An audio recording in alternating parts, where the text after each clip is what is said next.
Let's get to the news of the day now. The matchup all set now for the U.S. Senate race in Texas that will be decided by voters this November. The nation paying close attention to this matchup, too. Attorney General Ken Paxton easily won the Republican nomination last night. Cole Sullivan shows us today that the attacks have already started in the race against his Democratic opponent, James Tallarico. If you don't like political attack ads, I've got bad news for you. They've already started in the U.S. Senate race here in Texas, and it did not take long. Republican Attorney General Ken Paxton easily won the runoff for the Republican nomination last night. He beat John Cornyn, ending the incumbent senator's long political career and marking the end of an era in Texas politics. Within minutes of taking the stage, Paxton started calling his opponent names.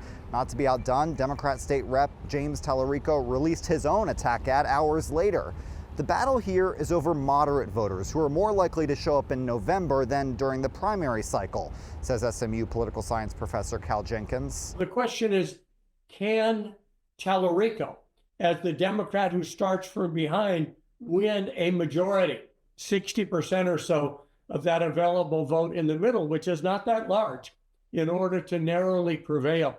And Beto O'Rourke almost did that in 2018, came up 2.6% of the vote short. We'll see whether Tallarico can make that final plunge across the 50% line. He says Paxton is the favorite. A Democrat hasn't won statewide office in Texas in a generation. There's already a lot of national attention on this race. Expect that and the money that flows with it to only continue to grow between now and November.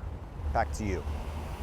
All right, our thanks to Cole Sullivan for that. There was another closely watched race on the Democratic side last night, that one for newly drawn 33rd Congressional District here in North Texas. Colin Allred coming out on top there, defeating Julie Johnson by fewer than 2,000 votes. Allred will now face off against Republican Patrick Gillespie in November in what is a heavily Democratic district.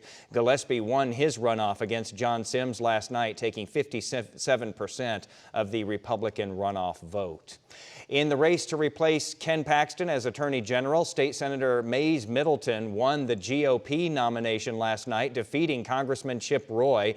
Middleton branded himself as MAGA Mays, aligning himself with President Trump's agenda. He'll now face Democratic State Senator Nathan Johnson in November. Johnson defeating challenger Joe Jaworski in last night's runoff easily there to become the Democratic nominee for Attorney General. And the former Tarrant County Republican Party Chairman Beau French has secured the Republican nomination for a place on the Texas Railroad Commission, which oversees the oil and gas industry in Texas. French has drawn the ire of members from his own party for his unapologetically offensive posts on social media in the past, and top Republican leaders had endorsed his opponent, incumbent Jim Wright. French, though, will be facing off against Democratic State Representative John Rosenthal in the November general election. For a full list of the results and context in this runoff election, be sure to visit our website, WFAA.com.